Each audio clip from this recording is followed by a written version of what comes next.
आज हम chapter number 11 का last portion, that is the last paragraph, वहाँ से शुरू करेंगे जिस जगह से हमने अपने लास्ट लेक्चर में छोड़ा था। अभी तक हमने ये देखा है कि Churchill has been admitted to Harrow, और उसका जो पहला साल है उसके बारे में चर्चिल ने इस चैप्टर में, इस एस्से में बताया है। चर्चिल के बारे में हमने अभी तक ये देखा कि he is not a very bright in terms of science, he is not a very bright student. उसको मैथमेटिक्स और लैटिन में कोई इंटरेस्ट नहीं है, और जब उसका एडमिशन टेस्ट, एंट्रेंस टेस्ट है हैरो का जो, उसमें Churchill got the lowest marks and he has been placed in the lowest section of the third, that is the lowest class. सबसे जो नीचे वाली क्लास है उसके भी सबसे नीचे वाले सेक्शन में उसको प्लेस किया गया है। I continued in this unpretentious situation for nearly a year. Pretentious, pretend करने का मतलब होता है बनावट करना, दिखावा करना। Pretentious का मतलब होता है बनावटी, जो अपने आप को कुछ समझता हो। और अनप्रिटेंशियस का मतलब होता है अनइम्पॉर्टेंट, इनसिग्निफिकेंट। अन जो है वो नॉट का मीनिंग दे रहा है, तो अनप्रिटेंशियस का मतलब है हम्बल, HUMBLE। मैं आपको इस चैप्टर के जो सिनोनिम्स हैं वो भी एक फ़ाइल बना के जो है वो भेज दूँगी आपको, ठीक है। और अनप्रिटेंशियस का मतलब है एक humble, insignificant, unimportant. Meek, MEEK। हम कह रहे हैं कि इस साल, पूरा साल जो है वो मेरा इसी सिचुएशन में गुज़रा। However, लेकिन फिर भी by doing so long in the lowest form, by being so long in the lowest form, कि lowest form में, ये form का मतलब होता है क्लास। ब्रिटेन के अंदर जो है फॉर्म का वर्ड क्लास के लिए यूज़ होता है। कह रहे हैं कि सबसे लोएस्ट क्लास, ये जो लोएस्ट फॉर्म थी, इतना अरसा मैं उसमें रहा। I gained an immense advantage over the cleverer boys. Immense का मतलब होता है ह्यूज, ये हम लोग फर्स्ट चैप्टर में पढ़ चुके हैं। गेन का मतलब होता है हासिल करना, कि मैंने हासिल किया एक बहुत ज़्यादा फ़ायदा ओवर द क्लेवरर बॉयज़, जो चालाक या जो ज़्यादा होशियार समझदार लड़के थे, ज़्यादा इंटेलिजेंट लड़के थे, उनके ऊपर मुझे ये फ़ायदा हुआ कि मैं एक ही क्लास में इतना अरसा रहा। They all went on to learn Latin and Greek, कि उन सब को लैटिन और ग्रीक सिखाई गई। And splendid things like that. Splendid का मतलब होता है शानदार, ज़बरदस्त, वंडरफुल, और इस तरह की ही ज़बरदस्त चीज़ें। जैसे यहाँ पे सोचा जाता है कि अगर कोई ज़्यादा समझदार और ज़हीन स्टूडेंट है तो उसको इंग्लिश पढ़ना ठीक रहेगा, यानी कि वो इंग्लिश पढ़ सकता है।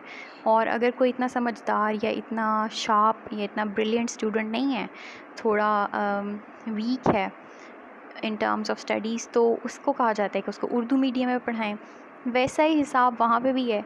अब ये लैटिन और ग्रीक जो हैं ये डेड लैंग्वेजेस कंसिडर की जाती हैं, यानी कि अब इनको बहुत कम बोला जाता है। ग्रीक जो है वो ग्रीस में बोली जाती है, और Latin is almost extinct, it is not spoken any more. तो वो ये कह रहे हैं कि उनको ये ज़ुबानें सिखाई गई, कि उनकी पोइट्री, उनका लिटरेचर पढ़ाया गया, क्योंकि इनके बारे में कहा जाता है कि जो भी क्लास वाले लोग होते हैं, वहाँ पे एक कॉन्सेप्ट था किसी ज़माने में, जिस वक्त अराउंड 50 ईयर्स बैक भी, और अभी भी अक्सर ये सोचा जाता है काफ़ी जगहों पे, कि जिसको इंग्लिश आती है वो तो ठीक है, लेकिन जिसको लैटिन और ग्रीक आती है वो तो बड़ा ज़बरदस्त और शानदार, बहुत समझदार शख्स है। जैसे यहाँ पे कहते हैं कि उर्दू आना इतनी अच्छी बात नहीं है, बल्कि अंग्रेज़ी आना जो है ना बहुत ज़बरदस्त बात है। और किसी वक्त में जब अभी अंग्रेज़ यहाँ पे नहीं आए थे, मुग़लों की हुकूमत थी, तो फ़ारसी जो थी यहाँ की ऑफिशियल लैंग्वेज थी, और फ़ारसी के बारे में कहा जाता था कि जिसको फ़ारसी आती है वो बड़ा ही समझदार, पढ़ा लिखा, क्लास वाला, अरिस्टोक्रेटिक शख्स है, नोबल लैंग्वेज जिसको समझा जाता था। तो इसी तरह से लैटिन और ग्रीक जो है, उनको, उनके बारे में ये ख़्याल था लोगों का कि ये ज़बरदस्त ज़ुबानें हैं, और जिसको ये ज़ुबान आती होगी वो हमसे बेहतर है। तो चर्चिल ने कहा कि जो ज़्यादा क्लेवर लड़के थे, जो ज़्यादा इंटेलिजेंट लड़के थे, उनको लैटिन और ग्रीक सिखाई गई। But I was taught English, लेकिन मुझे इंग्लिश सिखाई गई। टॉट जो है वो टीच की थर्ड फॉर्म है, और अगर आपको याद हो तो आप लोगों ने 9th और 10th में एक्टिव पैसिव वॉइस पढ़े थे, उसके अंदर हमने ये पढ़ा था कि जब भी किसी वर्ब का आपने पैसिव बनाना होता है तो आप उसके लिए टॉट थर्ड फॉर्म यूज़ करते हैं वर्ब की। They all went on to learn okay, we were considered such dunces. Dunce का मतलब होता है idiot, कंसिडर का मतलब होता है समझना, कि हमें इतना डंस यानी इतना बेवकूफ़ अहमक समझा जाता था that we could learn only English, कि हम सिर्फ इंग्लिश ही सीख सकते हैं, इसके अलावा हम कुछ सीख ही नहीं सकते। मिस्टर समरवेल इसको भी आप मार्क कर लीजिएगा, ये उस वक्त इनके टीचर थे, English teacher, most delightful man, जो कि बहुत ही ज़बरदस्त प्लेजेंट आदमी थे। To whom my debt is great. Debt का मतलब होता है कर्ज़, इसका बी साइलेंट है, कि जिनका मेरे ऊपर बहुत ज़्यादा कर्ज़ है।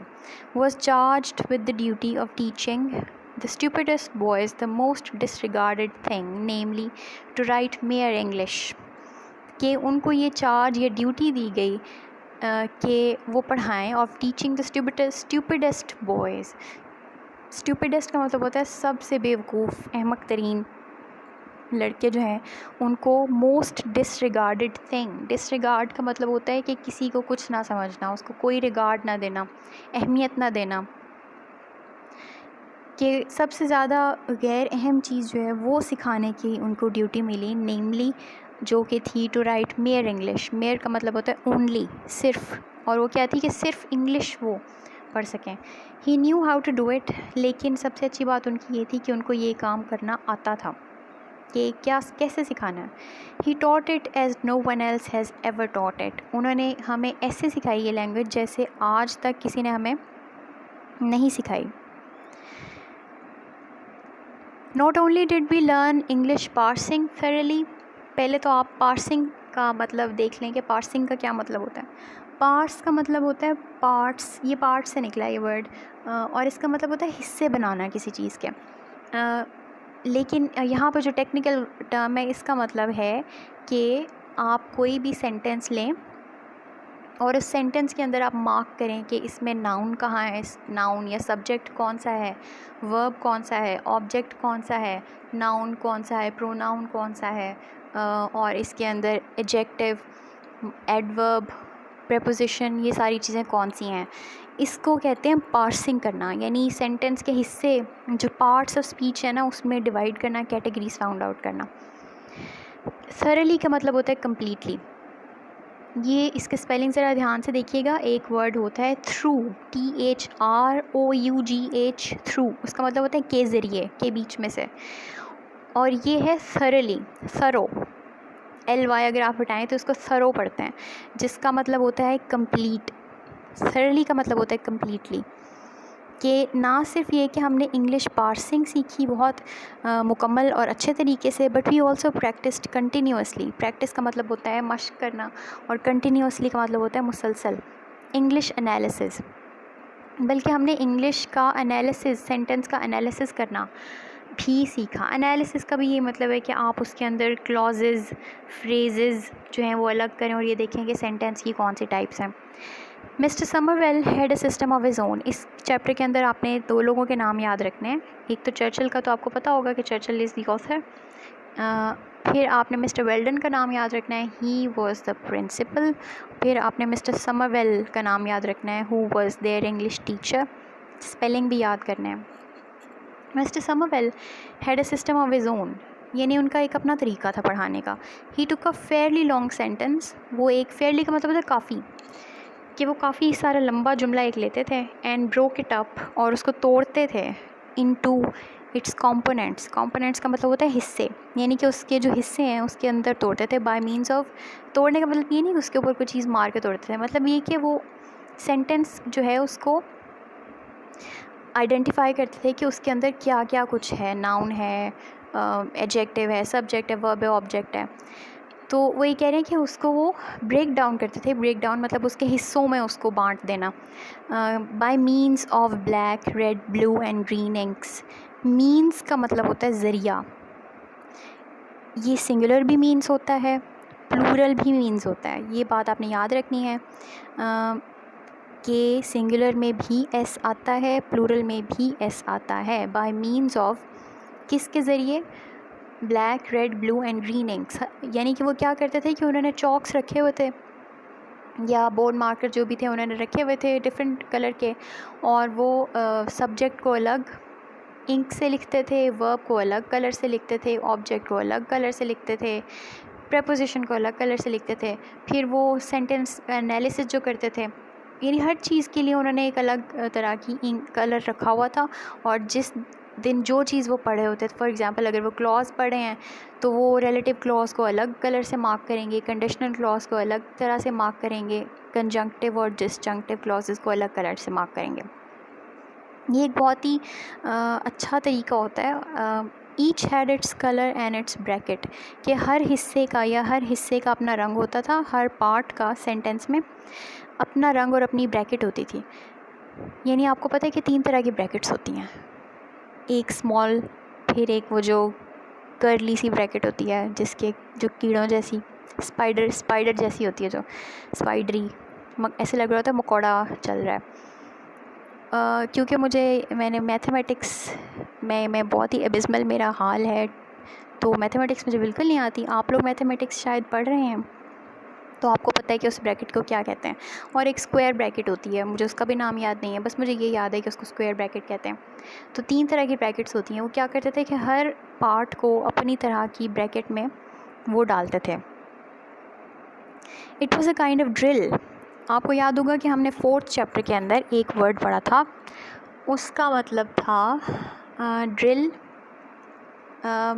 ड्रिल का मतलब होता है, आपको पता है ना, ड्रिल आपने शायद देखा हो कि जो कोई काम करते हैं कील डालते होते हैं ड्रिल से, शायद वो एक तरह का ना इंस्ट्रूमेंट होता है, एक इम्प्लीमेंट होता है, आला होता है, कि उसको जब हम लकड़ी के अंदर डालते हैं तो वो उसके अंदर घुस जाती है। ड्रिल का मतलब होता है किसी चीज़ के अंदर घुसना।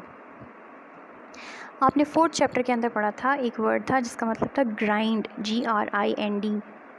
ग्राइंड का मतलब भी हमने देखा था ना कि जैसे घुसाना किसी के अंदर, पीस के, कूट के अंदर घुसाना। इसी तरह से ड्रिल का मतलब भी होता है किसी चीज़ के अंदर घुसाना। जो कील वाली एक ड्रिल होती है ना, वो तो आपने देखी होगी। वैसे ड्रिल का मतलब होता है किसी के अंदर सुराख करना और कोई चीज़ अंदर डालना। तो it was a kind of drill. Drill का मतलब है एक्सरसाइज, मुशक्क़त वाली जो मशक होती है, कि ये मुसलसल उनकी रोज़ाना की एक्सरसाइज थी। We did it almost daily, और हम ये रोज़ाना करते थे। As I remained in the third, अब वो कह रहे हैं क्योंकि मैं 3rd सेक्शन या जो 3rd क्लास है उसमें रहा। रिमेन का मतलब है रहा, एज़ का मतलब है बिकॉज, क्योंकि मैं 3rd में रहा। 3 times as long as anyone else. 3 times मतलब 3 गुना ज़्यादा अरसा में रहा बाकी लोगों से। I had 3 times as much of it, तो मुझे 3 गुना ज़्यादा फ़ायदा मिला इसका जितना बाकी लोगों को मिला। ये जो डेली की ड्रिल थी वो मुझे 3 गुना हासिल हो सकी। आप लोगों को याद हो शायद आपने 9th क्लास में एक उर्दू में चैप्टर पढ़ा था, मुझे नहीं पता कि आप लोगों के सिलेबस में वो था कि नहीं, लेकिन मेरे दफ़ा तो था और मेरा ख़्याल है शायद अभी भी है। उसका नाम था बड़े भाईजान। वो एक अफ़साना था मुंशी प्रेमचंद का। उसमें उन्होंने ये बताया हुआ था कि उनके जो बड़े भाई थे, वो दोनों भाई जो थे वो हॉस्टल में रहते थे। एक छोटे भाई जो कि मुंशी प्रेमचंद ने जो कहने वाला है, जो कहानी बता रहा है, वो खुद है, और उनके जो बड़े भाई हैं वो उनसे शायद चंद साल बड़े हैं, 2-3 साल बड़े हैं, लेकिन वो बहुत मेहनत करने के बावजूद भी वो पास नहीं हो सकते। और वो 3 साल उन्होंने एक ही क्लास में लगाए हैं, और जितना अरसा जो स्पीकर है या जो कहानी बता रहा है उसने मज़ीद 2 साल जो हॉस्टल में गुजारे, उनके साथ गुजारे, तो उन सालों में भी बड़े भाई जो हैं वो पास नहीं हो सके, और वो फिर 5 साल जो है उनसे पीछे चले गए। बड़े भाई जो हैं वो उनसे पीछे चले गए अपने छोटे भाई से, क्योंकि वो 5 साल एक ही क्लास में रहे। तो इसका वो फ़ायदा जो थे बड़े भाई वो ये बताते थे कि इतनी मेहनत मैं करता हूँ, देखो तुमसे ज़्यादा मेहनत करता हूँ, तुमने एक चीज़ 1 साल पढ़ी है, मैंने उसको 5 साल पढ़ा है, मैं तुमसे ज़्यादा मेहनती हूँ। तो ये एक यहाँ पे एक ह्यूमरस एलिमेंट यहाँ पे है, जो कि मज़े की बात भी है कि आप एक ही चीज़ को 3 बार इसलिए पढ़ते हैं कि 3 साल आप इसलिए फ़ेल हुए कि आप उसको ज़्यादा अच्छे तरीके से समझ सकें। I learned it thoroughly. अब वो राइटर कह रहे हैं कि मैंने इसको थरली, अभी हमने ये लफ्ज़ पढ़ा, थरली का मतलब होता है कम्प्लीटली। कि मैंने इसको मुकम्मल तौर पे सीखा। दस इस तरह से I got into my bones, कि मेरी हड्डियों के अंदर चला गया। The essential structure of the ordinary British sentence. Essential का मतलब होता है जो कि क्विंटेसेंस हो, या जो सब उसका एक निचोड़ हो। जो सेंटेंस का स्ट्रक्चर है ऑर्डिनरी ब्रिटिश सेंटेंस का, यानी जो इंग्लिश लैंग्वेज का एक सेंटेंस का स्ट्रक्चर है, वो मेरी हड्डियों के अंदर घुस गया, यानी मुझे इतनी अच्छी तरीके से समझ आ गया। Which is a Nobel thing, जो कि बहुत अच्छी और शानदार और अच्छी बात है। And when in after years, और जब आने वाले सालों में, my school fellows who had one prices, जिन्होंने प्राइजेज़ जीते थे, एंड डिस्टिंक्शन, और डिस्टिंक्शन यानी कि उन्होंने नुमाया कारकर्दगी दिखाई थी, for writing such beautiful Latin poetry, बहुत ही खूबसूरत लैटिन पोइट्री लिखने पे। अभी हमने पढ़ा ना कि जो ज़्यादा क्लेवर लड़के होते थे उनको वो ग्रीक और लैटिन सिखाते थे, विच वर डेड लैंग्वेजेस, जो कि नहीं बोली जाती। तो सिर्फ उसमें क्या हो सकता था, आप लिख सकते थे उसको, यानी कि आपकी प्रैक्टिकल लाइफ में उसको कोई इस्तेमाल नहीं था। कि जिनको डिस्टिंक्शन मिली इतनी खूबसूरत पोइट्री लिखने पे। एंड पिथी ग्रीक एपिग्राम्स, पिथी का मतलब होता है डीप, यानी कि कोई बात जो कि जैसे अक़वाले ज़रिए होता है ना, कि छोटी सी बात होती है लेकिन वो बहुत गहरी बात होती है, उसको कहते हैं पिथी।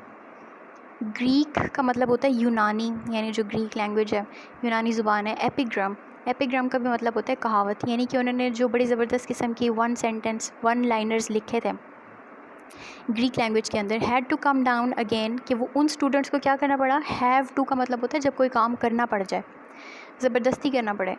और हैड जो है वो हैव की पास्ट फॉर्म है, सेकंड फॉर्म है। तो कह रहे हैं कि they had to come down, उनको वापस आना पड़ा, नीचे आना पड़ा, अगेन टू कॉमन इंग्लिश, आम अंग्रेज़ी ज़ुबान पे। क्योंकि जो उन्होंने लैंग्वेजेस सीखी हैं बेशक वो बहुत ज़बरदस्त ब्रिलियंट चीज़ें हैं और उनको सीखना बहुत अच्छी बात है, लेकिन उनका रियल लाइफ में और प्रैक्टिकल लाइफ में कोई इस्तेमाल इनको जो है वो नज़र नहीं आता। और उनको फिर क्या करना पड़ा कि कॉमन इंग्लिश उनको दोबारा सीखनी पड़ी, टू अर्न देयर लिविंग, कि वो कमा सकें अपना। लिविंग का मतलब होता है कमाना, यानी अपनी रोज़गार, कि वो अपना रोज़गार कमा सकें। और मेक देयर वे, या वो ज़िंदगी में अपना रास्ता बना सकें। I did not feel my self at any disadvantage, कि मैंने अपने आप को किसी भी तरह से कम तर महसूस नहीं किया। नेचुरली, कि ये कुदरती सी बात है। I am biased in favour of boys learning English. Biased का मतलब होता है पार्शल टू समथिंग, कि आपको एक चीज़ ज़्यादा पसंद है। You are inclined to something. ये मैं आपको जो वर्ड्स बोल रही हूँ उनके मैं आपको इंशाल्लाह भेज दूँगी आपको इनकी फ़ाइल बना के, कि आपको एक चीज़ ज़्यादा पसंद है, आप उसकी तरफ ज़्यादा झुकाव है। कहते हैं कि मुझे ये बात, मैं इस फेवर में हूँ, या मुझे ये बात ज़्यादा अच्छी लगती है कि लड़कों को इंग्लिश सिखानी चाहिए। I would make them all learn English, कि मैं अगर मैं हो कर सकूँ तो मैं सबको अंग्रेज़ी सिखाऊंगा। लर्न का मतलब होता है सीखना। एंड देन, और फिर I would let the clever ones learn Latin as an honour and Greek as a treat, कि मैं जो ज़्यादा समझदार लड़के हैं उनको पहले अगर वो कर सकें या करना चाहें तो उनको लैटिन एक ऑनर यानी इज़्ज़त के तौर पर, ग्रीक जो है उसको एक ट्रीट के तौर पे, इन्जॉयमेंट के तौर पे मैं सिखाऊंगा। But the only thing I would whip them for, whip का मतलब होता है मारना किसी को। हंटर नहीं होते जैसे घोड़ों को मार रहे होते हैं अक्सर लोग, जो हंटर्स होते हैं मारने वाले। तो पुराने जिस वक्त चर्चिल पढ़ते थे उस वक्त इंग्लैंड के अंदर भी ये मारना बच्चों को डंडों से और विप से ये कॉमन चीज़ होती थी, इसमें कुछ बुरा नहीं समझा जाता था। अब तो खैर स्टूडेंट्स को डांट भी नहीं सकते हैं वहाँ पे। तो वो ये कह रहे हैं कि वाहिद चीज़ जिसके लिए मैं उनको मारूंगा इज़ नॉट नोइंग इंग्लिश। अगर उनको इंग्लिश नहीं आती तो मैं उनको मारूंगा। I would whip them hard for that, कि मैं उनको बहुत ज़ोर से मारूंगा। यानी कि अब वो कह रहे हैं कि सब बेसिक चीज़ जो मैं उनके लिए रखूँगा वो है इंग्लिश लर्निंग, बाकी चीज़ें बाद में। अगर वो चाहें, अगर वो ज़्यादा समझदार हैं तो उनको लैटिन और ग्रीक में सिखाऊंगा बाद में, सेकेंडरी चीज़ों के तौर पे। लेकिन जो प्राइमरी जो मेरा पर्पस होगा पढ़ाने का वो अंग्रेज़ी सिखाना होगा। आज के लिए इतना ही है। इसके क्वेश्चन आंसर्स आप लोग देख लीजिएगा काइंडली। पहला मैं आपको बता देती हूँ कि वो क्या क्वेश्चंस जो हैं वो ज़्यादा इंपॉर्टेंट भी मैं आपको बता दूंगी, जो रिपीट होते हैं अक्सर। और द राइटर सेज, पहला देखिएगा, the writer says that the examiners ask questions which students can not answer, कि राइटर कहते हैं कि एग्जामिनर वो सवाल पूछते हैं जो कि स्टूडेंट्स नहीं आंसर कर सकते, and not those which they can answer, वो नहीं जो कि वो आंसर कर सकते हैं। इज़ द कंप्लेंट जस्ट का मतलब होता है जो कि इंसाफ पर मबनी हो, और कंप्लेंट का मतलब होता है शिकायत, कि क्या ये जो शिकायत है ये सही है, दुरुस्त है। तो इसके ऊपर मैं चाहूँगी कि आप लोग अपनी ओपिनियन दें काइंडली। ये मैं आपको टास्क असाइन कर रही हूँ परसों के लिए। आप जब नेक्स्ट लेक्चर होगा तो आप उस दिन मुझे ये भेजेंगे, इस क्वेश्चन का आंसर काइंडली अपनी तरफ से लिखिएगा, क्योंकि ये कोई टेस्ट नहीं है, सिर्फ मैं देखना चाह रही हूँ कि आपकी इस पे क्या ओपिनियन है और आप क्या कहना चाहते हैं। इसके ऊपर काइंडली ख़ुद लिखिएगा, और मुझे पता चल जाएगा अगर आपने किताब से देख के लिखा होगा, ज़ाहिर है। डोंट ट्राई टू फूल मी। अल्लाह हाफ़िज़।